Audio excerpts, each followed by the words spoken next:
Here we go.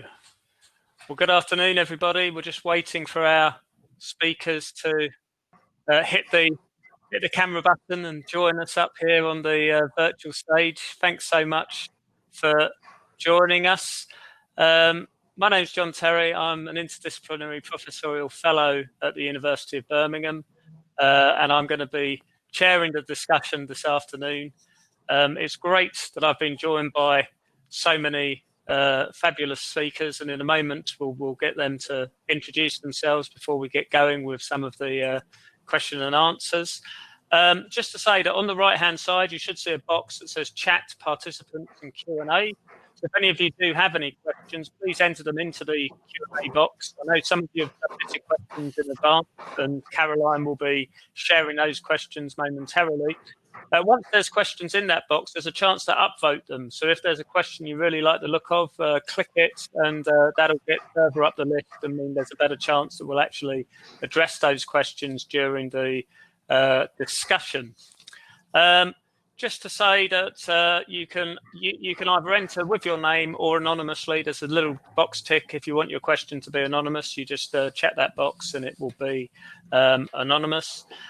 Just one thing to say, I'd like to thank the Midlands Engine in partnership with Midlands Innovation Health for kindly sponsoring this event, making it possible for us to use this platform for the discussion itself and then the networking afterwards. So Midlands Innovation Health is essentially combining the medical strengths of 7 of the Midlands research intensive universities: Aston, Birmingham, Leicester, Loughborough, Nottingham, and Warwick and Keele. So it's fantastic that Alex Archibald from the Midlands Engine is with us today. So just briefly to talk to you about our centre here at the University of Birmingham, the Centre for Systems Modelling and Quantitative Biomedicine.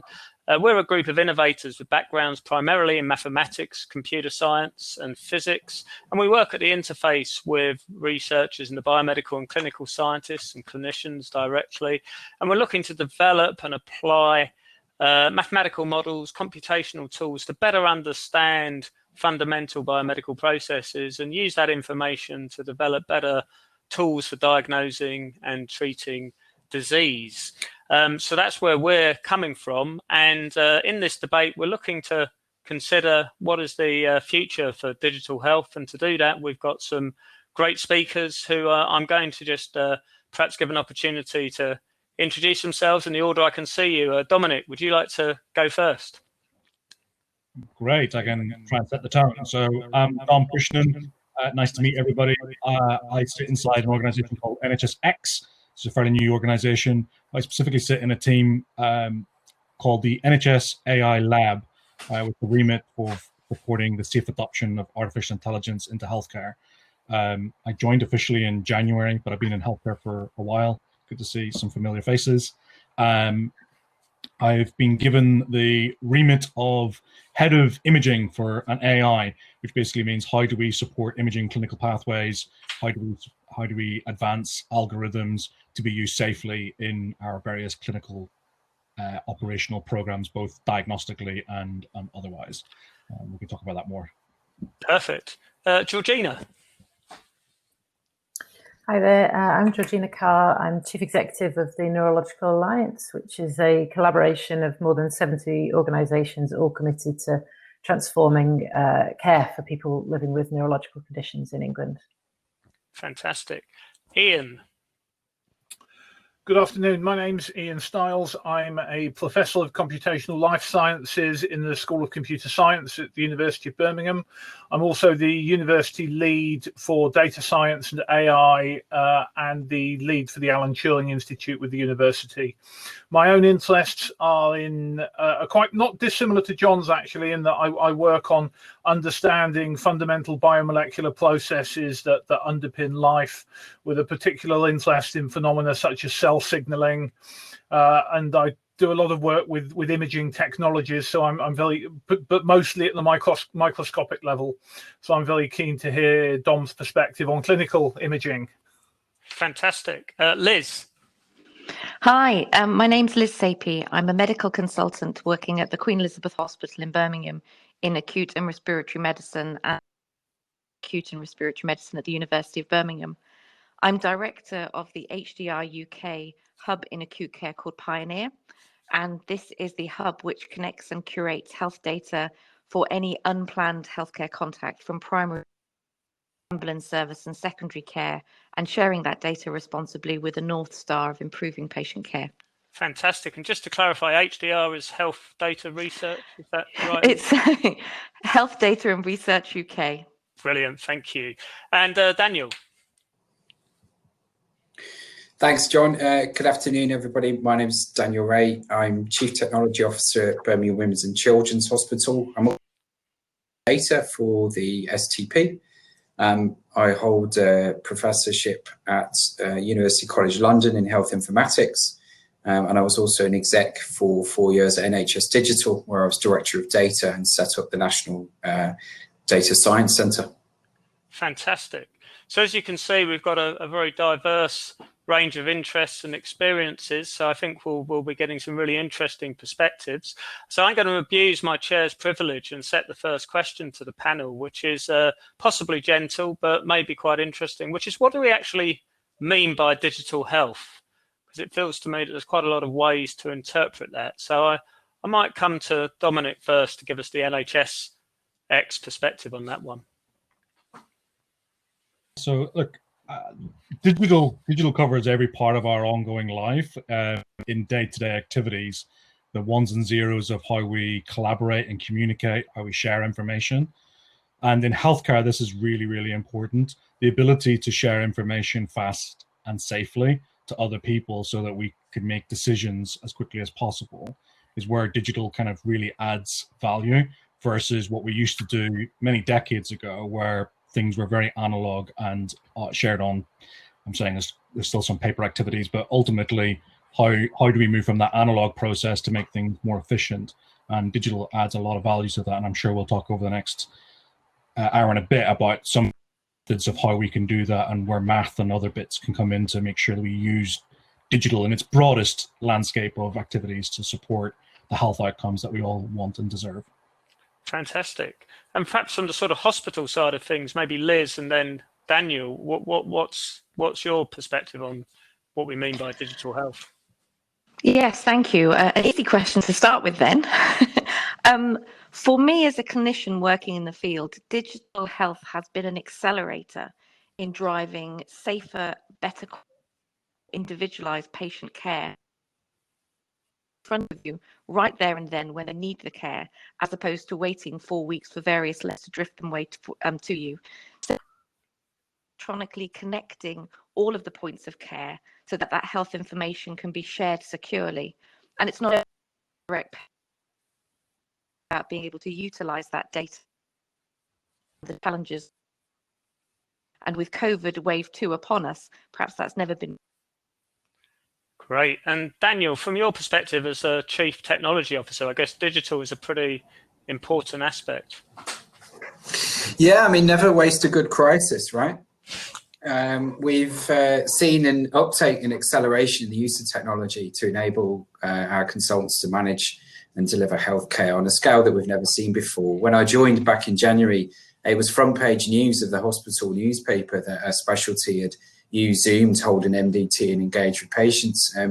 Roll the clock forward a bunch of months and we've got 524 consultants texting and contacting patients using various video solutions that we've put in place. I think that digital health, we need to think about the read across to health and well-being between the two. We also cannot forget the patient of this. For me, I'm still slightly frustrated that I can do a lot more in banking and in other parts of my life digitally that I cannot do in health still. But I think COVID has driven us a long way forward. And I think that we're going to see an increased use of devices, apps, and oh, we just seem to miss. Oh, here we are. Sorry, we just dropped out momentarily, Daniel. No worries. Liz, just coming back to you, it's quite interesting what Daniel said there. There's been this rapid acceleration of the acceptance of some of these technologies. But from the clinical perspective, do you have a feel for why there was perhaps resistance prior to COVID, what some of the concerns might be that had precluded their use historically? I think some of it has been pragmatic. When you're busy, which is what the front door of the hospital tends to do, difficult to put your head above the parapet to plan how you do this more effectively. So I quite liked Daniel's comment about never waste a crisis. There has been a silver lining into what has been a very challenging.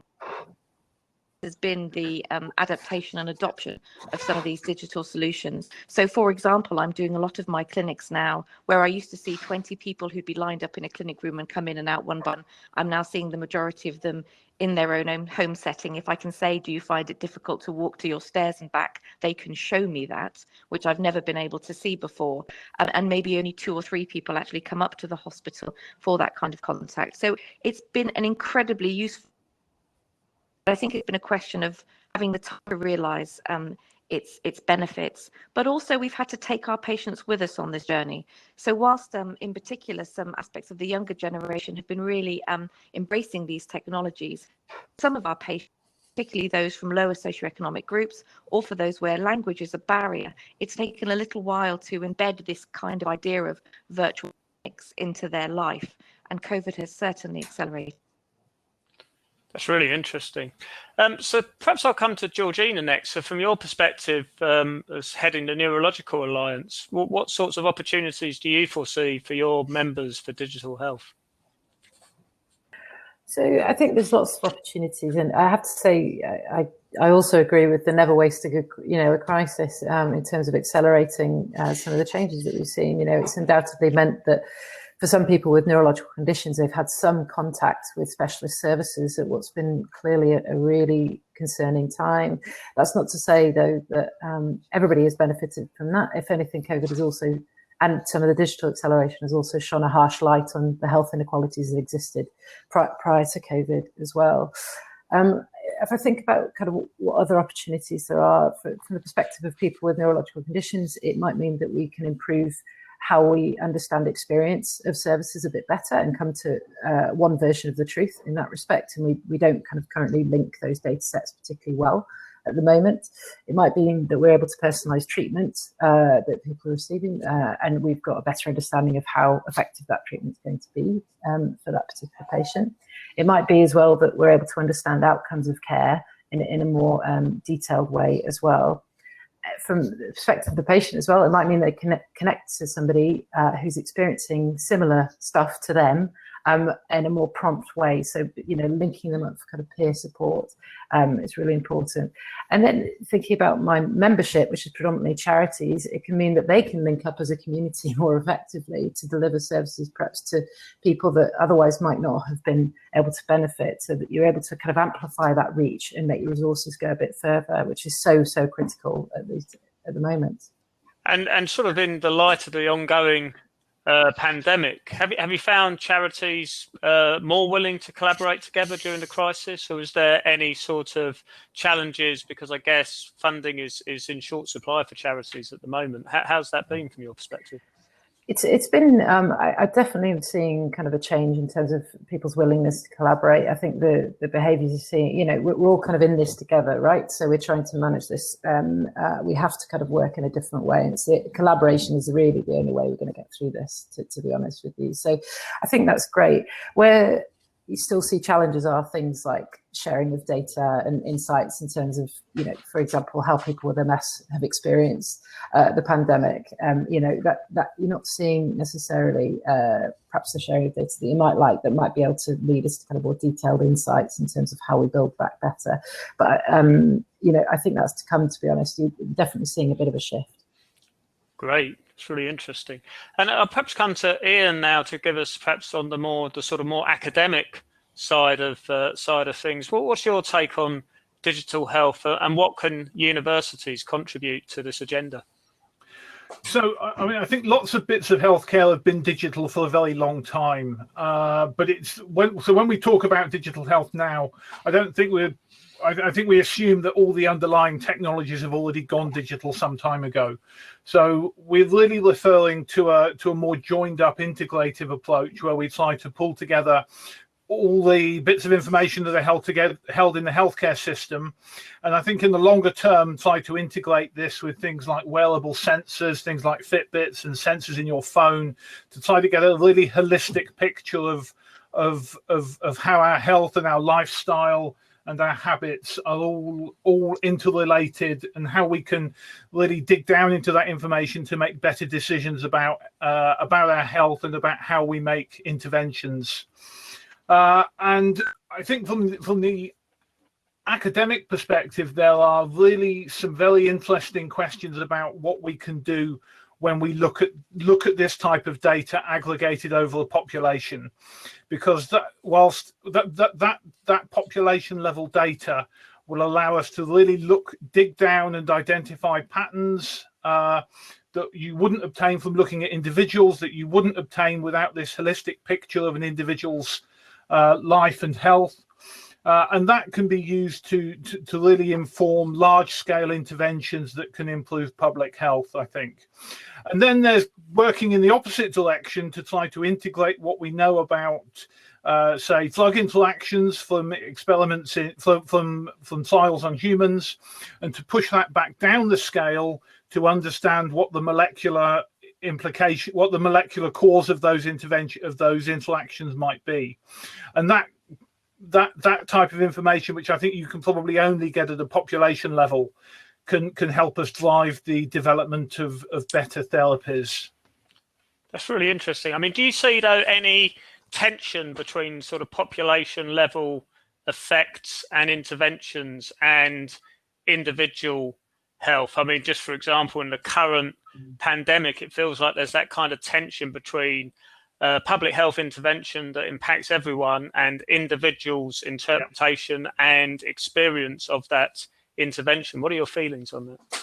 I mean, there are the biggest challenges in this space are probably not technological. They're around social and behavioural change, and getting people to adopt these technologies and to integrate them and to accept them and to accept the kinds of decisions that they can inform is a major challenge. And I think that behavioural change, that acceptance of a new way of doing things, of the use of data in this way, is something that I think we've seen in the last few months is a really very significant challenge for everyone working in this space. Yeah, it's really interesting. So listen, we're going to move to some of our questions from the audience now. So going to the one that's got the most votes to date. So we're going to ask, what are the benefits or potential pitfalls of sharing patient data from the NHS or social care environment? So Liz, I might come to you first. From your perspective as a clinician, what are some of the benefits and pitfalls there? So the benefits are probably the easiest to articulate, because they're the ones that I think are felt most keenly by our patients. It used to be that if you were a patient traversing different healthcare providers, your data wouldn't flow with you. So if you turned up at the front door of the hospital where I would work with a symptom or a complaint, I would have no idea really what investigations you've had done, what other tests people have done, what journeys you've been on, whether you've been asked the same questions 1,000 times and are fed up with them, or this is the first time. And that can lead to real problems with delivering healthcare and outcomes, in that sometimes tests are redone time and time again, and sometimes important ones are missed off because people assume that they've been done elsewhere. So by bringing data together and sharing it, you can ensure that that person has the most complete, the most holistic experience that they deserve and should get. And as a clinician, it makes it abundantly clear to me what the patient has been through, what their symptoms have been over time, and what clinicians have thought along the way. So it's an incredibly powerful tool. But that's for one person. Bringing those people's experience together as a group of patients allows you then to really look at who has responded to what treatments, which types of therapies haven't worked, to move towards a stratification of therapies, working out what works best for which people. So huge, huge benefits which are really real. In terms of the pitfalls can sometimes be that sharing data requires every hospital or every healthcare worker to have the same level of digital maturity that I enjoy working at the Queen Elizabeth Hospital, Birmingham. So we offer a paperless system. UHB has developed the RISP, the Regional Imaging Sharing Platform, so I can see scans from Hereford through to Stoke-on-Trent, so I know what's happened to my patients. But some hospitals and some healthcare providers don't benefit from that kind of innovation. And those patients, I think, really suffer because they come to me as blind as our patients did 10 or 20 years ago. That's really interesting. Dominic, from the NHSX perspective, how does NHSX perceive the benefits or pitfalls of data sharing in this context? I think the has done a fantastic job of articulating some of the stuff that we see as well. One of the have is really around the access to data, so that I think there's a misconception that all this data is joined up and it's freely accessible. It really isn't. And there are mechanisms that we need to put in place to do that. And some of us are working on that. I know HDR UK and others are, and NHS Digital and others are pulling stuff together. I'm doing some work in medical imaging, and I can talk a little bit about some of the work we've done during COVID. But I think we should probably just iron that bit out in the first instance. It's like there's still a lot of work to be done for people to understand that we're not sharing data whatever the technical expression is. So there are lots of benefits. I think productivity is probably one of the key components, like making sure that whatever tools we build are helpful both to the clinician and to the patient, so that we can provide the best care that is needed at that specific point in time. There are other things that we can do and that are being built out in terms of risk stratification, like how can we make sure that we provide you to the right point of care at the right point of time. And there's lots of work that's been going on around that. NHSX has been set up primarily to try and solve the kind of policy elements around this, so convene all the various components of activities that's happening across the country so that we can take best practice and share it more appropriately. I can go into more detail on that if appropriate. Yeah, great. I mean, I certainly was struck by some of the developments, particularly say around the code of conduct that's been developed for the use of AI in healthcare. So I think a lot of these things are being given real consideration by NHSX, ensuring that patient data is protected really appropriately was certainly how it came across to me. Can I add to that, John? Because I think you make a good absolutely. point. We, for those who are not familiar, we do have a number of documentation and guidance for people to think about data. Obviously, I'm taking this from the role that I'm in AI. So we've got the code of conduct. We also have just published something called the Guide to Good, which is also kind of a follow-up from the code of conduct. And during the pandemic, we noted that a lot of commissioners and clinicians were approached by a lot of technology vendors promising the panacea to all our healthcare problems. And one of the things that they asked us to do was try and translate that so they could understand what they were looking at.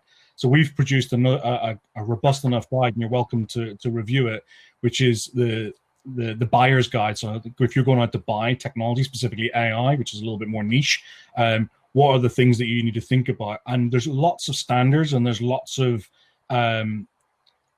mechanisms that people need to think through. There's a lot of safety pieces. I know there's an ethical question as well, are all built into making sure that we just don't buy technology for the sake of it. There's a whole set of value propositions and standards that need to be met before somebody purchases something off the shelf.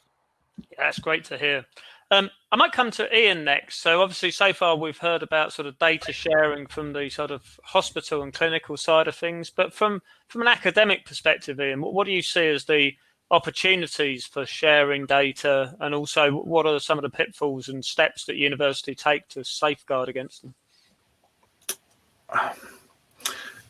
So I think as I explained earlier, I think there are real benefits in looking at patterns and structure within aggregated data sets over large populations. I think there is tremendous potential there for us to identify things like to look at interactions between diseases, between treatments, between diseases and lifestyle factors that we can pull together from data on that large scale, and those can really help us bring about changes in policy. I think the danger with this, of course, is the pitfall is in terms of how people perceive we are using their data, and I think overcoming that requires us to do things in a transparent way that enables people to trust what we're doing. And I think there's been lots of cases, lots of publicity around the use of data or the transfer of data outside of the NHS that have maybe undermined the public trust somewhat. And I think we have to work hard to rebuild that trust. And I think transparency is the key to that. I think you're absolutely right, and it's so important, I feel, to actually engage with members of the public, both as patients and potential future patients, in developing that shared understanding. I mean, Georgina, from your perspective and sort of patient engagement, what sorts of concerns are sort of raised when you have these discussions, and what sorts of benefits do people see? So I think people certainly with neurological conditions can often see the benefit provided of sharing their experiences and data, provided there's a really clear understanding about what that's going to be used for, and we're reporting back, the change that it's making, be that to kind of developments in research or lobbying for change in how services are provided or whatever. So I think it's kind of making that kind of as transparent as possible, as Ian's saying, but also crucially just making sure that people feel connected to what's actually happening to their data as that kind of goes on. I think about kind of some of the other concerns about sharing experiences. The one I hear most actually is how health data is going to might be shared outside of the NHS, for example, in association to kind of financial benefit assessments and things like that, because that could actually have real impact in terms of the support you receive, and there's a lot of distrust, I'd say, in departments like the Department for Work and Pensions, to be completely honest with you, and that can prohibit people from sharing or wanting to share their data, but by and large I would say people are willing, provided there's a good explanation and you take them on the journey with you. I think that's a really good point you made at the end, and in fact speaks to perhaps one of the questions we'll bring up next. But perhaps finally for this one, Daniel, from the perspective of a CTO, I guess a lot of the technologies you're developing are sort of enabling technologies potentially for some of this data sharing we've been discussing. So how do you approach this? What do you feel are the benefits and pitfalls? So for me, this is all about the language that we use to explain to patients about how their data is going to be used. Think of it in my head as a spectrum of trust. We have to be really clear, and picking up the points that have already been made about whether patient data is being used for direct care or whether it is being used for secondary use purposes. And also the type of organisation that is then using that. I've got a single slide on it, which I'm not going to bring up now, but that I'll perhaps share around. But that basically goes from the hospital doctor right the way up to some of the very big, large AI companies. And then if you can imagine across the bottom, you've got direct care right the way through to big data secondary use. And the ability for us to be able to explain to patients how their data is being used when it's being used by a hospital doctor for direct care is very, very easy. Explaining to them how a very big AI company is going to apply big data secondary use to it, we've already lost most people, that's going to create new cures and new treatment interventions for their children and their children's children is much more difficult for us to be able to communicate that and get that across to them in a way that is transparent, in a way that is understandable.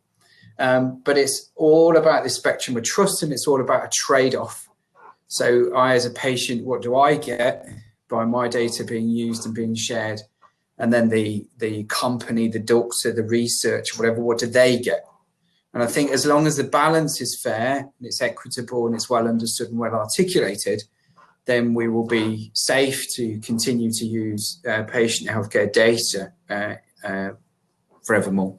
Yeah, I think you make some really good points there. So I guess it's contingent on us all to think about how we best engage with people with lived experience in order to share some of the benefits, but also to really consider carefully some of the pitfalls and to think about what the mitigating steps we can all take to manage that risk. So we're going to move on. We've had a question that's been upvoted quite a lot. So do remember, everyone, you can pose your questions in the Q&A box and also upvote any ones you'd like to have answered. So we've got a question here that says, we as scientists can see the benefits of digital health, but how as a community can we tackle ethical issues in the future? And an example given might be, for example, insurance companies might penalise people. So I guess if they understood specific risk factors at an individual level, that could be used to adjust people's insurance premiums. I wonder who we should come to first for this one. Perhaps Dominic, I'll come to you first. And does the NHSX have a position on this sort of thing? How does it work? I love these debate questions. So look, I think ethics are baked into the programs that are delivered. We, as the national health system, have a number of robust mechanisms to make sure that patients are engaged, both in kind of large programs, but also in the strategy of how we use data. And we have the National Data Guardian that does a lot of this work with us. And I think we should be, we should remind ourselves that that is part of their role.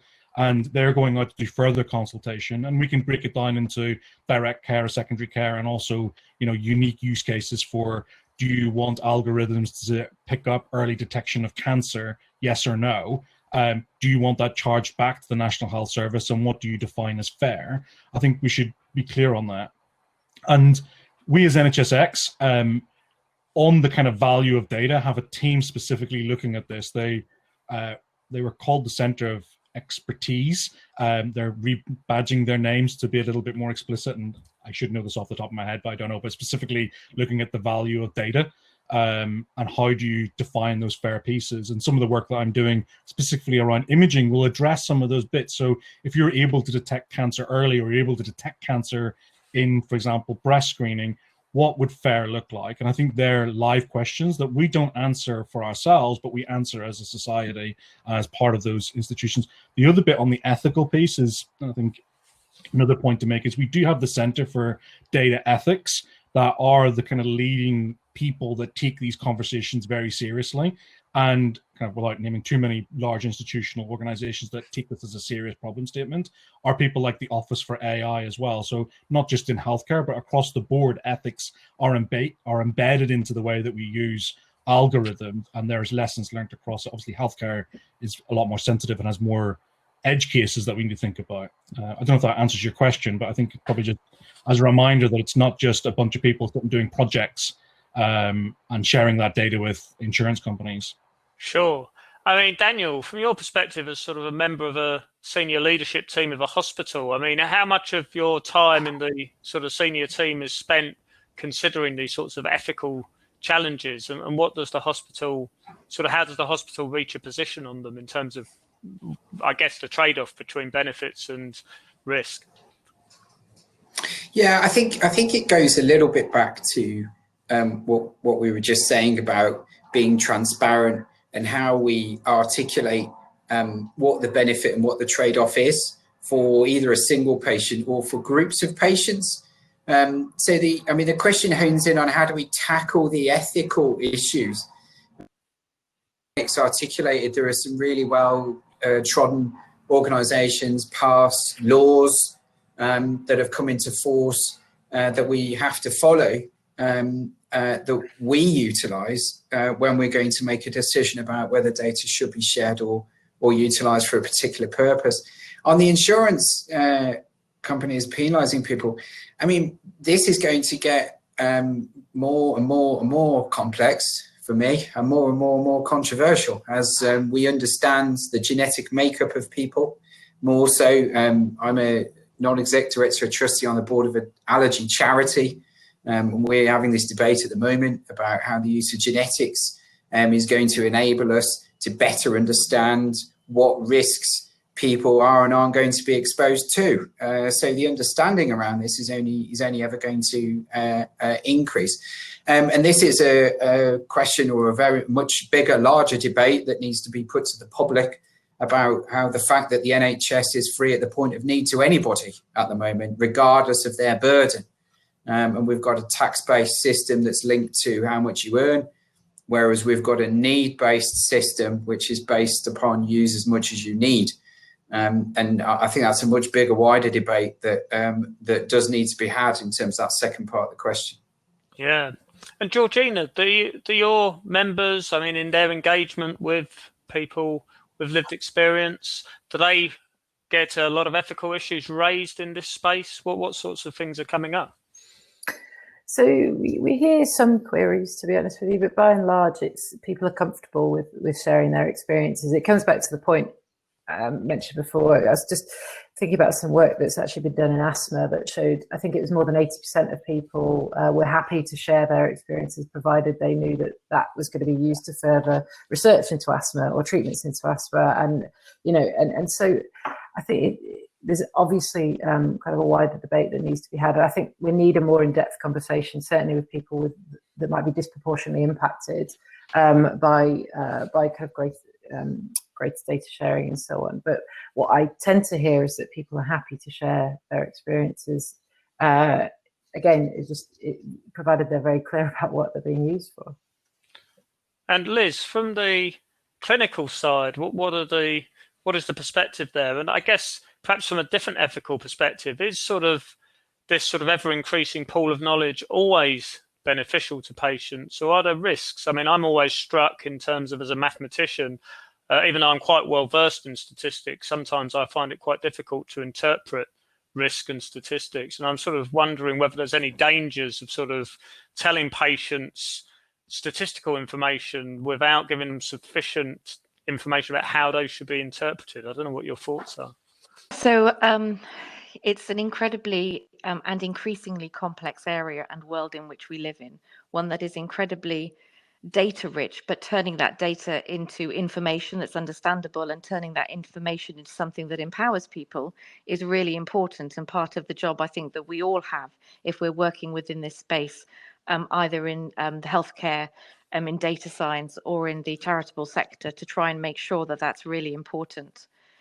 I think we've always known that there are things that are difficult for patients to hear, and as part of my training I spent a considerable amount of time in a lung cancer clinic, for example, at that point when there was very little treatments for people, and the majority of my time was spent telling people they had very little time left.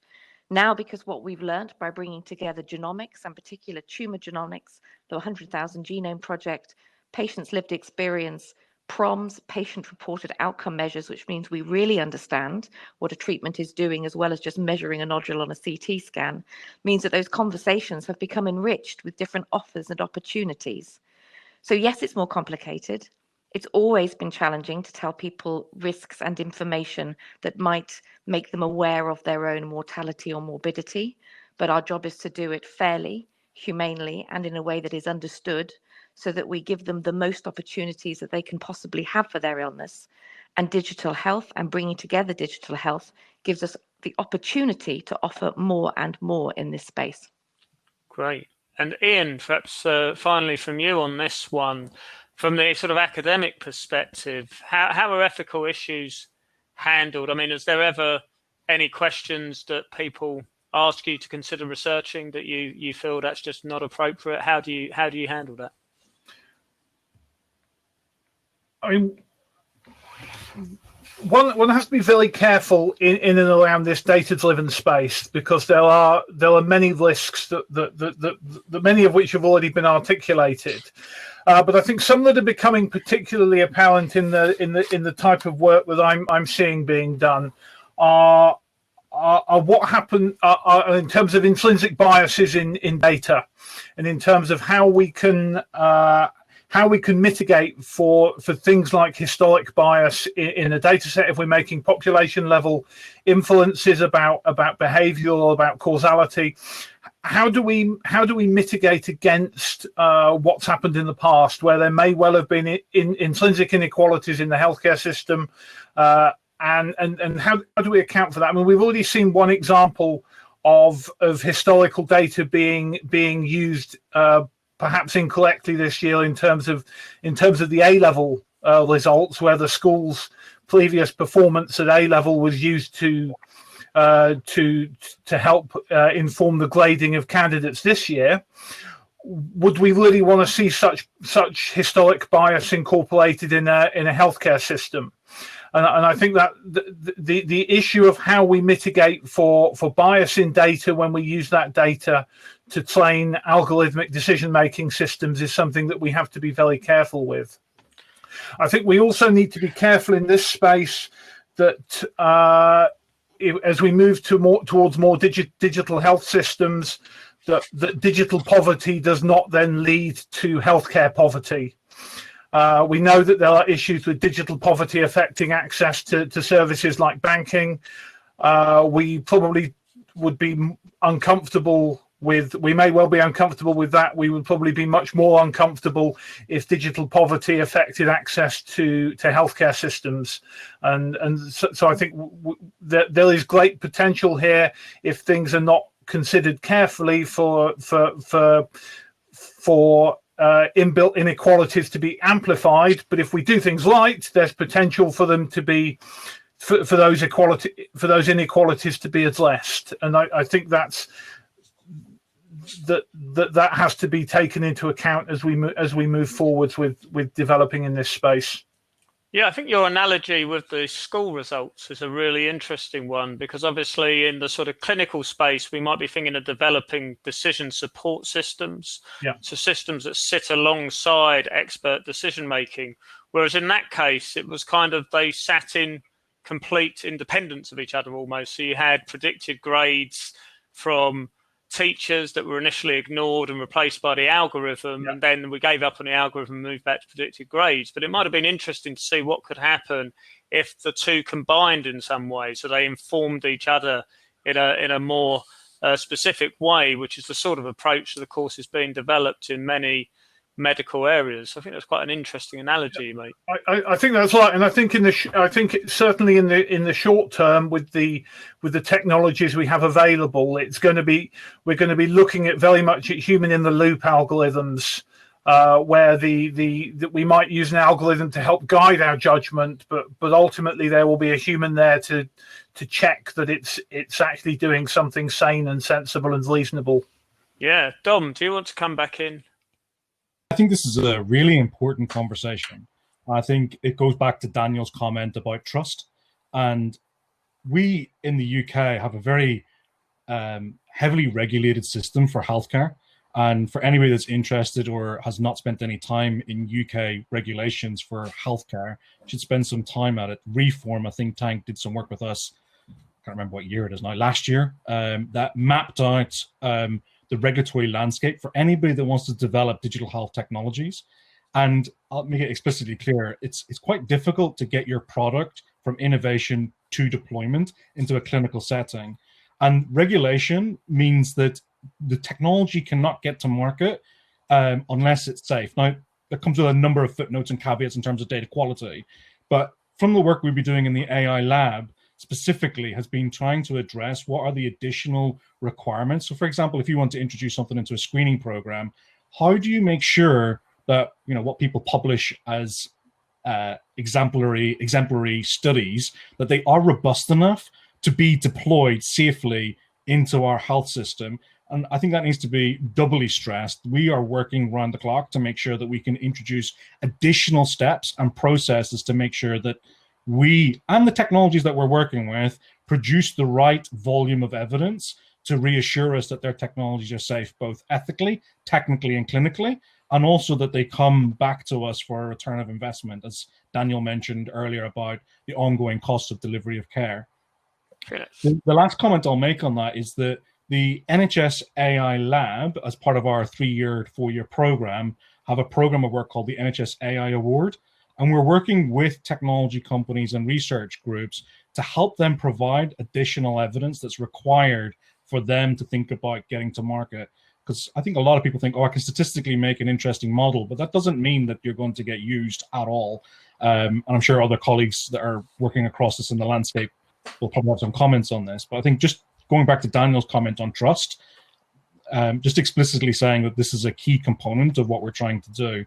And I can go into more detail on what we mean by retrospective validation, what do we mean by prospective trials, and what are the components that are needed specifically for AI.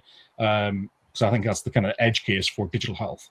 Yeah, well, in fact, this leads quite naturally on to another question that's been upvoted up the list, which is, do you think data alone will ever replace a physical or clinical consultation for certain diseases?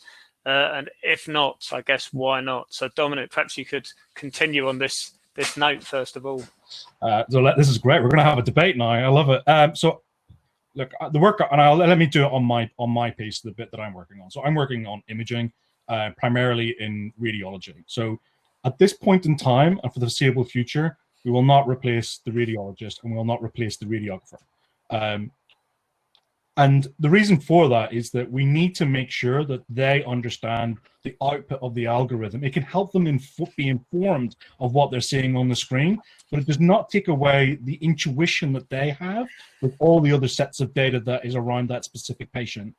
And I think that needs to be played out more. I think we can talk about the role of automation and the role of algorithms to support those clinicians, but I think even regulatory, we will always see for this, I think for a long time, the human in the loop, I think as Ian says, and the Oxford group have been doing quite a lot of work on this, which addresses the comment that was said earlier about ethics. If we want to do this ethically and safe, then yes, we can speed up and we can increase productivity. We can probably triage, we can risk stratify, but ultimately for decisions, it should land with the human. And I'll leave it there if anybody wants to debate me on that. Come on. So I'd be interested to hear from Liz's perspective, but in particular, you mentioned intuition, but I guess I could use the word subjectivity there. And I guess that could be possibly problematic if different experts have different opinions based on very similar data. So Liz, from your perspective, how do we mitigate against that sort of challenge in this context? So am I going to talk myself out of my future job?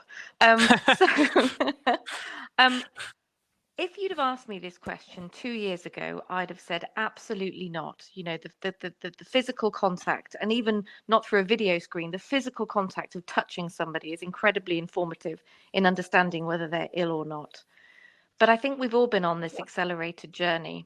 And now recognizing the scope that we have to, at the moment, supplement my ability to make decisions and make them more objectively, taking more data points into consideration than I could ever do through leafing through letters, is incredibly powerful for patients. I also foresee, I hope not too far away, a situation where patients are able to upload their own data using software and wearables which have been validated for them and their illness, which can feed into a clinical consultation. So I don't just get a snapshot of how that person is on that day, but I understand what their health journey has been like over the period of time when we haven't been together. Making a healthcare decision is always a discussion amongst healthcare professionals and the patient and their carers. And it is always a decision that's made across those people. So I don't think any one bit of kit, be it a doctor or be it an algorithm, should make that decision without having that discussion in the round, but being informed by AI and algorithms that have been appropriately validated, that have been trialed and tested in different healthcare settings, that thing of digital inequalities and basing all of our decisions on rich areas of healthcare that have digital innovation and leaving behind those that don't is something that's very dangerous, I think. But if we can build algorithms and validate them across our population, then using those as prompts to steer me and my conversations that I have with patients so that we make an informed discussion would be incredibly powerful. It's a really interesting perspective. How about from your perspective, Georgina? I mean, some of the neurological conditions, it feels like where there perhaps aren't physical manifestations necessarily. I mean, obviously with some like Parkinson's there are, but for other conditions, there may be less physical manifestations. Do you feel that they might be areas that could be managed predominantly in this kind of more online environment? I mean, what are your feelings there? What are your members thinking? So There is definitely potential. I suppose there is a lot though that you just can't capture remotely at the moment, to be honest with you. And there's certain neuromuscular assessments, for example, you just can't do without being face to face. I mean, neurology is an area where actually typically there's been a lot of focus on kind of the need for face to face consultation compared to other specialties. That being said, there's definitely space for improvement and automation of certain kind of processes and so on. But I'm thinking about a person who might then be diagnosed with a neurological condition, and the conversation that then needs to happen. And I guess I think that really does need to be a human to human conversation, and one that really kind of takes into account the context as well, beyond some of that, sort of the kind of more detailed data that's coming through. We've heard a lot of concerns coming through from our members about people that have been diagnosed with things like motor neuron disease over the phone and not had follow-up, and that's obviously had a huge impact on that person. And, so I don't think it will ever replace the need, I guess, for that face-to-face aspect. No. Daniel, from your perspective, I mean, as a chief technology officer, are you kind of challenged by the trust to essentially kind of maximize the use of data and therefore minimize staff time? And how do you balance that?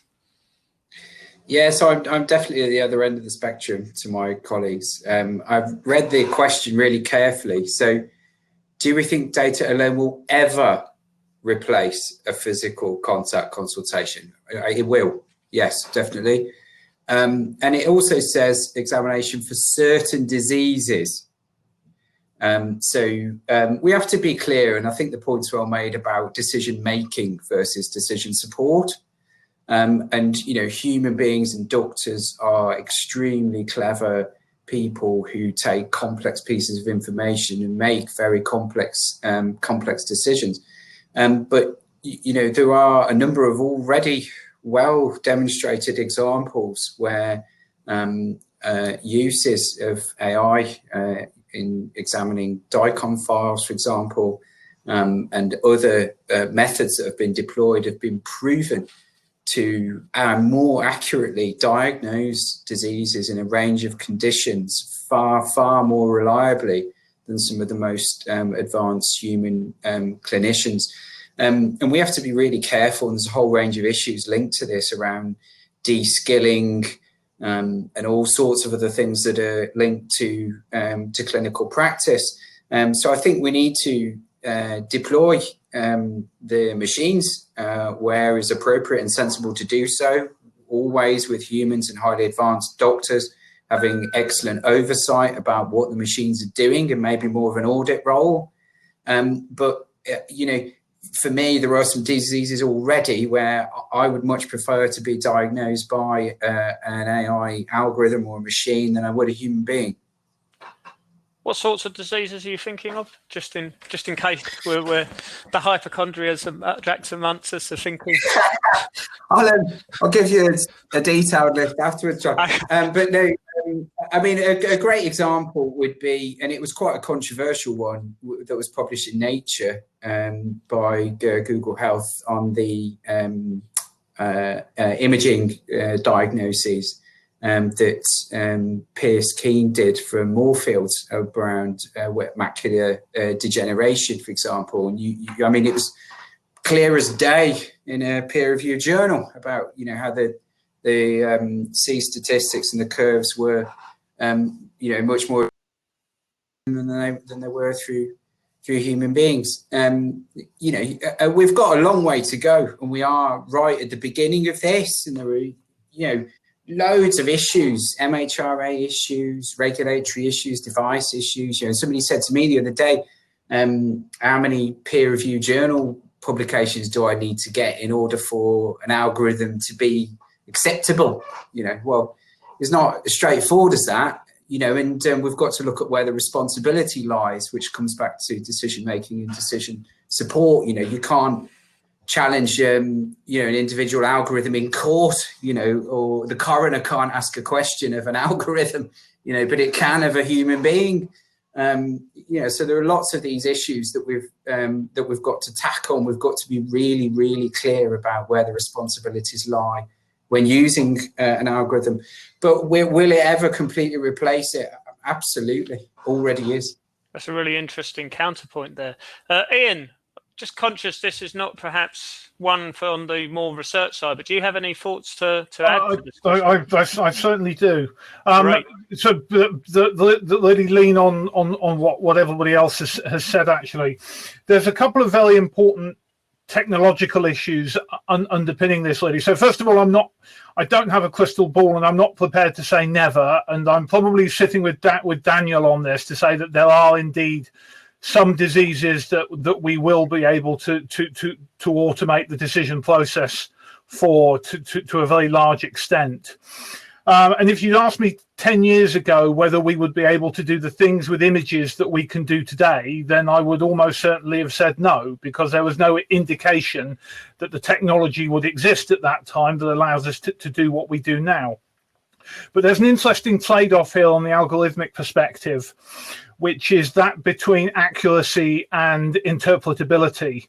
So the best methods we have at the moment for automatically processing image data are pretty much black box methods where we don't have a good understanding of how they make those decisions. They're purely data driven.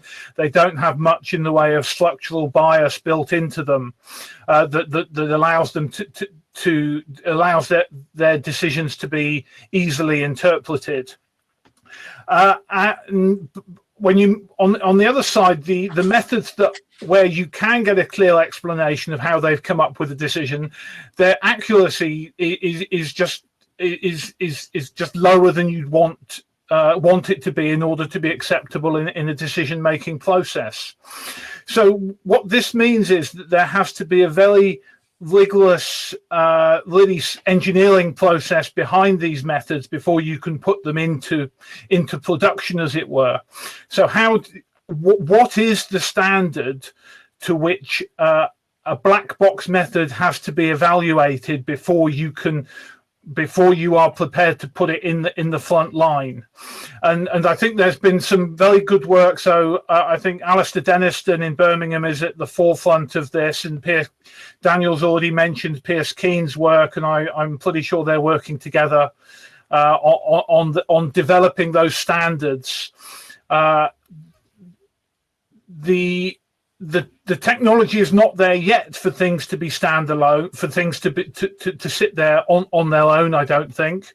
So I'm a little bit less optimistic than Daniel on this, but I think that once those rigorous evaluation standards are put in place, I can see this being with us in the next 5 to 10 years. Yeah, so you raised an interesting point that I might bring Dominic back in on to see if he has any perspectives, which is this idea that you could have, a black box algorithm that gives you great accuracy but is totally non-transparent versus bringing in some transparency but at the trade-off of accuracy. Now, of course, the AI Code of Conduct is not so keen on non-transparent algorithms, but I think that's an interesting issue there about this trade-off between accuracy that perhaps bringing transparency, inverted commas, might bring in. What are your thoughts on that? So let me kind of give you the macro overview, if that's okay, first, for the benefit of the audience. So I think these comments are really helpful, and what we're in a stage where we need, I think, Daniel, thanks for the debate. We do need to look at what is the evidence requirement for you to get deployed, and there are a number of mechanisms to do that. One is technically, can we statistically prove that your model is non-inferior of the current processes? And that in itself is complex because it requires a set of standards and it requires a set of common language around some of the basics of how even a clinician is informed of the way that they do things. So an engineer will build a model based on what they infer from what they currently understand the process to be. Then you've got the wider bit of making sure that before you go into a prospective trial, that you have given enough evidence that your technology is ready for that trial. And I kind of doing another sales pitch, mainly because we have just announced the second round of the Nhs Ai Award. So if you're building stuff and you want to produce further evidence, the AI Award has been set up to support you to do that, working with regulatory bodies, clinicians, and others to make sure that the evidence is required, that you produce the right amount of evidence. Black box algorithms versus transparent is an ongoing conversation. Transparency is obviously very key.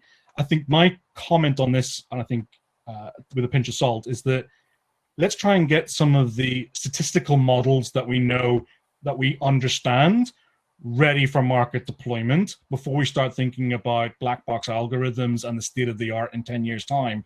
I think we need to make sure that we build, going back to Dan's comment earlier and others about trust, can we build the trust over the next number of years that algorithms are making informed decisions with our clinical staff, or if it's a prioritization tool.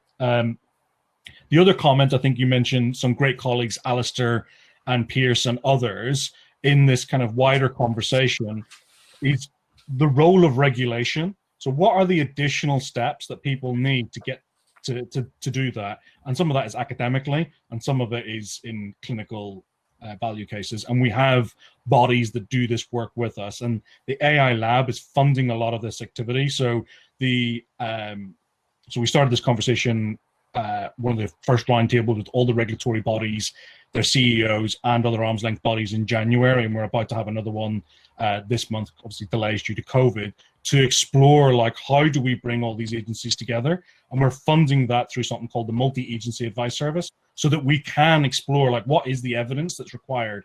Because if you're doing something in screening, I don't know if anybody's ever tried to introduce an AI into screening programs, it's not going to happen. They have a very rigorous process that you need to prove whether you're, forget the algorithms and AI, even just basic medical devices, because the CE marking doesn't cut the assurances that are needed for somebody to introduce into a screening program, and rightly so. And yeah, I was just about, thank Hillary's read my mind. I think Consort and Spirit.ai in terms of clinical trial designs for AI are really important for this. I think I've kind of monologued for a little bit, but you can challenge me if you want. No, I think they're really good points, and just illustrate some of the ongoing challenges that we face to bring some of these technologies to bear. I'm going to change tack a little bit, just because I've been conscious that we're often bringing Ian right in at the end, because a lot of the questions so far have been quite clinically facing. I'm going to merge a couple of the questions. So one we've had is, why is health data needed for research and innovation? And also talking about the impact that perhaps COVID-19 has had, and has that further demonstrated the importance of health data and research? I'll perhaps go to Ian first of all for this one. Yeah, so this brings me to this. This is something that has exercised me quite a lot this summer, because I think actually the broader data science community, in its desire to help out with the battle against COVID, has possibly not distinguished itself because it hasn't understood the challenges that health data poses. So, for example, there have been a number of initiatives that have tried to pull together academic data scientists to work on NHS data, and I think there's been a mismatch of expectations and a mismatch of understanding of what's needed and of what the standards that are expected are. And so I think that there is a need, if we're to make progress here, there's a need to look beyond the algorithm and to focus on the bigger picture in terms of so health data science is more than just algorithms. It's about the level of data preparedness. It's about understanding the processes and regulations that go along with that.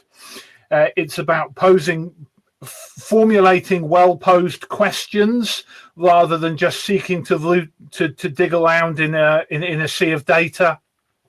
And I think that there's a specialism around health. The health data science is a specialist area in and of itself. Its needs, its requirements are quite distinct from that of the general data scientist. And so I think that if better access to health data can be had by academic data scientists, there's a greater chance that we will be able to develop that pipeline of people who have that specialist expertise and who can then work in that domain. Because actually the attraction of the more general, of the broader field of data science is that there's an awful lot of pre-packaged data that's available out there that you can just download from a website and work with and develop your algorithm and do something clever and get a good result on some benchmark. But in health data, there's a lot more to it, and so getting access to that data is really important in terms of developing that pipeline of talent, and developing it in a way that leads to the type of innovation that's needed in this space, which is not necessarily around algorithmic advances. It's around the whole piece around validation and making sure that everything is acceptable for use in clinical practice. Yeah, so perhaps moving on from there to Liz, because obviously you're leading the HDR UK node as well as your day job as a consultant. So from your perspective, how do you see data informing research and innovation? So I think that health data and the use of data is absolutely crucial. We know that we can access consented health data, but as I've said before on many occasions, the type of people that sign up to consent for clinical trials tend to be representative of one particular demographic or one particular part of our community, and don't really represent our community in all of its diversity and across socioeconomic diversity as well. So it's really important that we have representative data, because that's the only way that we will come up with health solutions that represent the communities that we are here to serve. So it is vitally important. But I also think it's vitally important that we remember that this isn't consented health data in the same way as people working in a clinical trial. And therefore there are expectations that the public and patients quite rightly have about how we use their data and how we safeguard that data. Understanding about the national health data opt-out is low, and perhaps we need to do more about that so that people understand how it is to stay in their communities. But health data sometimes is part of our very best arsenal to fight illness, and I think that was thrown into stark acuity during the COVID crisis. So I had the pleasure of being a frontline clinician during this. And I can't tell you how unsettling it was to be faced with a disease where my clinical compass just didn't work. Nobody knew anything about this illness. There was data coming out of China, but how well that would represent our own population was unknown. So there was a real share data to understand this disease. And patients that I had the privilege of speaking to with COVID were very clear on this, use that data, help me, help my family, help my community. So that health data has informed our response, and also using one of the other NHS, the HDR UK Hub's DigiTrials, we were able to launch Recovery, one of the most successful trials that have given us now treatments for COVID when we didn't have it before, certainly accessible treatments that we can use. So health data has been absolutely vital to that, but we have to use it responsibly, transparently, and again, make sure that patient good is at the forefront of it. And part of that is having responsible data scientists who understand those caveats and are able to utilize that data responsibly. She made a really interesting point there, Liz, in terms of being faced with a novel disease that you knew nothing about. In the madness of everything that was going on, was it possible to kind of pull out certain key features that people used in order to gain knowledge, and can that be useful, do you think, moving forward? So if we're faced with another pandemic, what sort of key lessons do you think people have learned? Well, I think this is another brilliant example of how COVID, the silver lining of COVID, has really accelerated our use of data. So with Pioneer and the University Hospital Birmingham NHS Trust, the trust, of course, that saw the highest number of COVID admissions nationally, and is now fully entrenched in wave 2, we were able to gather and reflect data back to our community and to our clinicians to understand where the COVID patients were and what their characteristics were, particularly those who did well and those who did less well. We were able to make a clinical dashboard that was refreshed in real time that highlighted where patients were coming to us, what their severity of disease were. And because we understand our own electronic health system in great depth, it's not a bought off the shelf one, it's in-house designed, we were very quickly able to drop in COVID specific clerking sheets to collect the data we needed in a structured form, severity ratings that happened automatically, and we were able to map where patients were coming from, which we could feed back to Public Health England, who at the time didn't have any community information because we weren't doing community testing. So we could point to hotspots, that nursing home, that block of flats, we're seeing a high number of patients coming in order to try and understand the disease in its infancy. And we've been able to utilize that data to reflect back the national picture. So for example, some of the greatest tools included things like the ISARIC data set. But if you look at that data, their suggestion was that about 50% of patients, average age 72, had no health conditions, no chronic health conditions. That's underreporting, and that's what happens when people are just quickly getting data up onto a CRF, a clinical research form.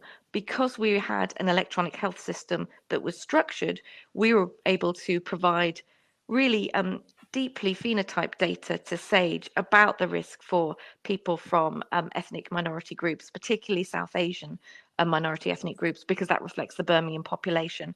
And we were able to get this going whilst we were in the middle of a pandemic. So it's amazing what you can do very quickly if you have digital maturity, if you understand your own electronic health system because you've built it, as UHB has, and you've got that combination of patients, clinicians, and data scientists and informaticians working together focused on a problem.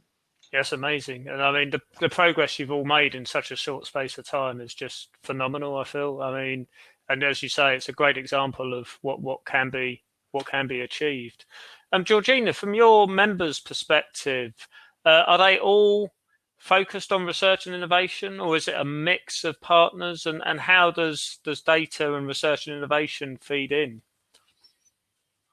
Our membership's a real mixture. So we've got very small charities that are run by one volunteer that run one website on a very rare neurological condition, right up to people like Parkinson's UK, who do lots of research into kind of the causes and treatment of Parkinson's. There's a real range in terms of interest and expertise around kind of clinical research, but also kind of health data science as well.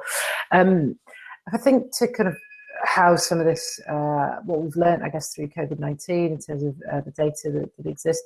One thing that did strike me, and it's kind of to Liz's point around data maturity, is that to think about, for example, some of the neurological services and what they were able to maintain and how they were able to communicate with people about whether they were at risk or, you know, just what was going to happen to their neurological appointment, all that sort of stuff. That was the services that tended to be more resilient were those that were more digitally mature.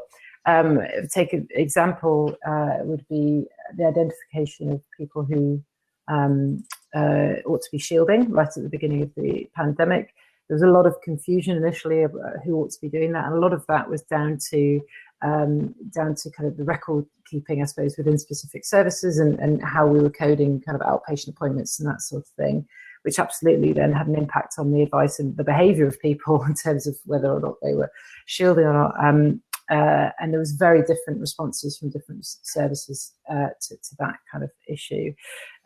So yeah, I think it's provided a lot of food for thought, certainly, and I'd like to see that kind of influence the future as well. Really interesting. And from the hospital perspective, Daniel, I mean, how much of your time is spent facilitating research and innovation, and how much is more on the sort of underpinning technologies? I mean, throughout the COVID phase, we more recently, such a significant cohort of time and chunk was basically spent on scaling everything that we've got in front of us to be able to enable care to be so a significant chunk was focused on enabling remote management and delivery of patient care. We would like to have done, I think, more research or capture more data for research purposes than we were able to. But obviously the primary focus was on making sure that we could scale the kit and the video solutions developing web applications as quickly as we could. And we were able to put in place a number of remote ways of working, investigation, test requesting, image upload, all sorts of things that we've been wanting to do for a while, which all happened in the matter of weeks, as a result of the COVID crisis. And what's really great now is a number of specialties across the hospital not wanting to look back, which is really good. I mean, if we think about mental health, Forward Thinking Birmingham, which is basically 0 to 25-year-olds across the whole of Birmingham, Solihull, delivered 75% in February face-to-face and 25% virtual. And they saw pretty much an exact role reversal of 80% virtual and 20% face-to-face. And I think that, 100% either way isn't right for any service, but I think the clinical teams and the operational teams have really seen the benefit that technology has brought about as a result of the remote care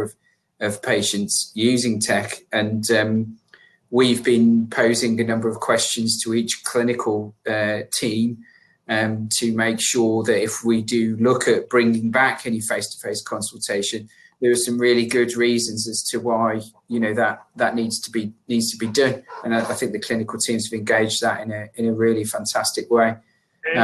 So yeah, that's really kind of where we are. And perhaps finally, Dominic, it sort of feels that your role in NHSX, part of the purpose is obviously the regulatory side, but it also feels like research and innovation is playing a key role as well. So what's your take? So I think let's take the COVID example as a kind of key litmus for this conversation. So the team that I work for in the lab, some of us were sent off to go and work on something called the NHS Data Store, which feeds into Sage and others. And that's kind of operational data across the health system to make sure that we provide the right information both to Sage and other operations across the National Health Service. What I've done during the pandemic, when I kind of was given the keys to the AI lab kingdom, as they say, was look at some of the challenges that we had. We had a lot of people, and this goes back to the earlier comments about a lot of technology companies promising the panacea to all our problems. We can detect COVID. We can help you predict respiratory use, et cetera, et cetera. We can do all these amazing things. And, you're under a lot of pressure at that point to try and figure out mechanisms to get them deployed. What we did was we managed, and I think this is a testament to the executive team inside NHSX, we managed to slow the conversation down and say, well, before we do any of that, let's abide by our principles. I'll make sure that we have a robust enough data set that has a true source for anybody that wants to develop algorithms on images, whether that's done internationally or in the UK, that they come and test it on our data sets. And then we also add an additional layer of independent validation.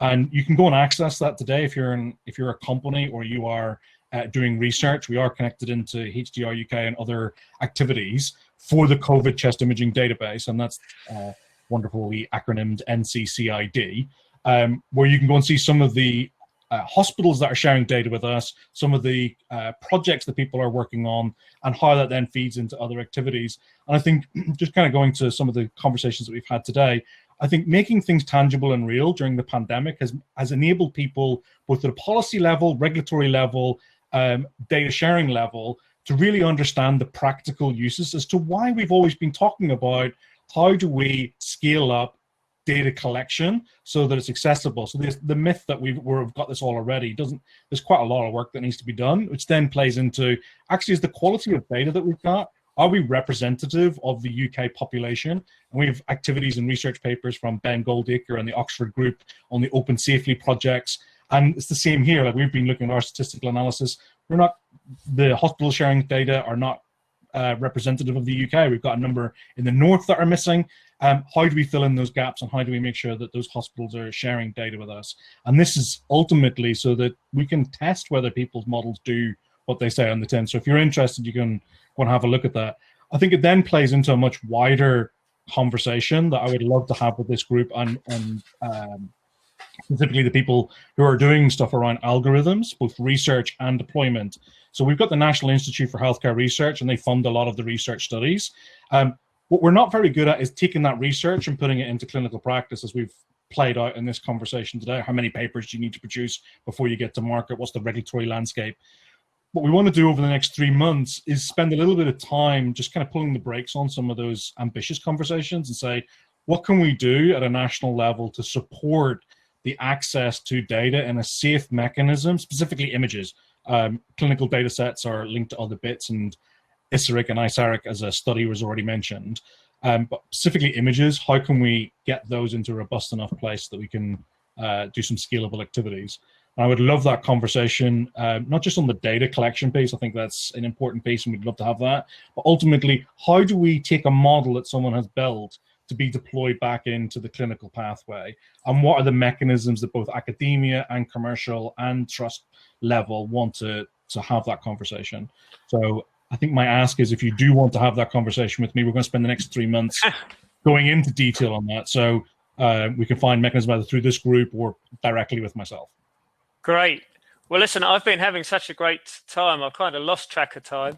There's many more questions, but we've probably really only got time for one more if we're going to allow ourselves a bit of breakout time with the audience and the speakers. And actually, I might just build on that last one. And I think this is another question that might raise a bit of a debate, which would be good. So perhaps I'll end with a question from Hilary Fanning, which is, can academic data science centres, and I guess we can include clinical data science centres in this, compete with global tech giants? So Ian, you're running a academic data science centre. Can you compete? The way that I think we have to compete with those tech giants is through very close, very carefully cultured collaboration with academic colleagues in other disciplines, and universities have a perhaps unique advantage over the tech giants in that we can pull together diverse teams of data scientists, of clinicians, of basic medical scientists, of ethicists, and of legal specialists. We can pull them together into teams that allow us to tackle these problems in the round, and by getting those rich cross-disciplinary dialogues going, we can come up with new directions that perhaps the tech giants might not see, because they're not as embedded in that way of working, and they don't have those day-to-day interactions with other disciplines. And I think that there's real potential here for academic data scientists to really delve deep and to go for important questions that are perhaps a little bit less obvious than the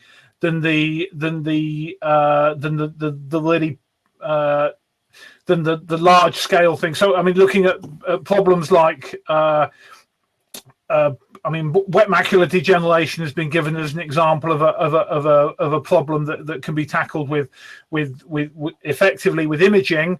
That's a massive. That, you know, there are tens of thousands of those scans done every day. It's a very large scale activity that's that's perhaps quite amenable to the technology giants having a go at that. But I think there are smaller problems, for example, around rare diseases and around more specialized procedures and interventions, where that deep collaboration, maybe we don't get those enormous data sets that the tech giants will specialize in, where it requires a much deeper, more intense, more continuous dialogue with the domain specialists, with the clinicians, to really understand what's going on, and ultimately to look beyond the data and to actually start modeling and understanding what's actually happening under the surface here. So if you're going to, if Google and Microsoft and Facebook and the other companies in this space, they're really expert at doing pure data-driven innovation. But when it comes to linking that up to real deep understanding of the domain, then I think there is still a lot of space there for academia to do world-leading work. Great. And perhaps if we ask the question slightly differently to Liz and Daniel. Keen to see their perspective on this. So, Liz, if a global tech giant approached you to collaborate on a problem of mutual interest, and Ian came along from the Data Science Institute at a university, how would you weigh up which of those collaborations would be the most appropriate? Yes, thank you for that. Pitting a national corporate international giant against Ian, who's also a giant in his field, I may say. So the North Star of Pioneer and the health data that we hold is patient benefit. So it has to be who is going to deliver patient benefit, who's going to understand the problem, listen to the patients that are living with that condition, and help us get to the bottom of a particular challenge within it. And my answer would always be that there are benefits to working collaboratively across groups. So people have different expertise that they bring, and these kind of problems are unlikely to be fully solved in a meaningful way for patients if we just look at the data and we don't bring in the human elements as well. So it's going to be a combined effort, isn't it? With perhaps different people working on their niches and within the areas where they hold the most expertise. I realize that's quite a political answer, but I want to work with large pharma and large companies to help answer health problems. And I want to work with Ian as well. And Daniel, from your perspective, I could see as a sort of CTO, there could be sort of reasons why you might want to partner with a big tech giant, because some of the solutions could be, I guess, rolled out at scale relatively quickly. How would you approach that sort of choice as to who to collaborate with, local, global, etc.? Yeah, so Liz has given the model answer, really. I've not got too much to add, to be honest. We want to do what's right and benefit for our patients. I mean, day to day, I work with very, very companies that have got literally 2 or 3 people in them. And, and I've just had an email through this afternoon from a contract from an organization that employs 130,000 people, so it is all about what benefit we can leverage for our patients. And my building on the model answer would be, why can we not all work together to bring to the table each of our different advantages? Absolutely. I mean, it'd be interesting to speak to Hilary afterwards, but maybe, it was intentionally worded to be slightly controversial, because it does feel that there is opportunities for mutual collaboration. And Dominic, perhaps bringing you in, some of the things you've mentioned in earlier responses feel like this is very much what NHSX is looking to do, to partner with commercial organisations, with academia, really to take things forwards. Yeah, it's the trifecta of the solution that we need. I think, the answer that Liz has given. I think one of the things I'd probably throw into this mix, because I'm going through a recruitment phase myself on trying to develop out a team.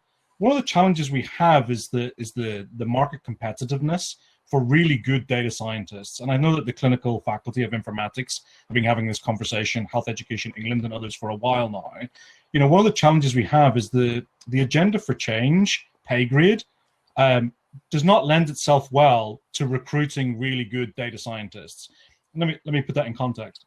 When I was doing my recruitment exercise, the salary expectations of interns at some of these multinationals exceed some of the CTO salaries that I've seen. So let's just put that in context. So finding really good people that are going to solve our problems technically, unfortunately, is going to cost money unless you can dangle the carrot of social good. And I'm not saying that we are, I'm here for social good. I'm sure we're all here for social good too. But, the remuneration packages don't meet up to what a tech company can offer. So I think the challenge is, how do we collaborate with them who provide additional perks and the right environments with the data scientists that they work with in that space? And obviously academia also does collaborate day to day with multinationals as well. Like, we're doing various activities with different academic groups. And even through our centers of excellence, industrial partners are key components to the way that we deliver various components of healthcare across this country. Kind of challenge it to flip it on its head a little bit. I think we just need to think through, what's the value proposition of bringing people internally. Yeah. Dan worked in NHS. Well, I'm sure he's got comments on this as well. It's hard finding good people. I don't know if anybody else has found this as a problem statement. Everyone's nodding. So I think especially in the current climate, I think actually COVID has, created uncertainty, which means people are less keen to make moves at this time, and so there's created that kind of uncertainty. So perhaps finally, if I come to Georgina, from your perspective, Georgina, does this feel like a bit of an artificial argument? Or I suppose traditionally, do charities tend to work more with academia and academic centres as opposed to global tech giants? Is there an opportunity for global tech giants and charities? What are your thoughts? Yeah, I mean, just to go back on the point, the kind of value proposition point is a problem the charity sector has had for an awfully long time. You know, the only carrot you can dangle really is social good, to be honest with you.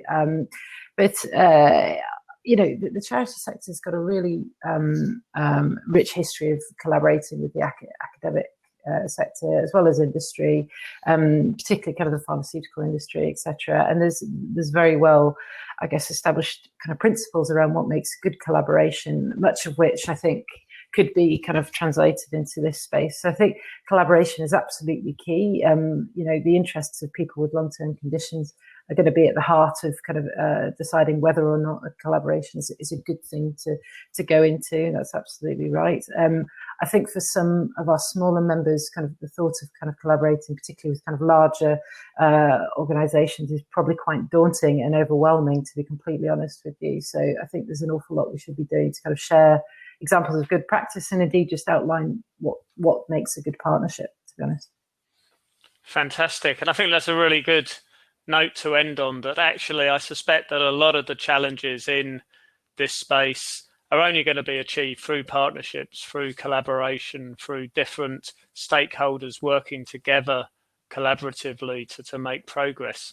So listen, first of all, I'd just like to thank all of our speakers. You've been wonderful.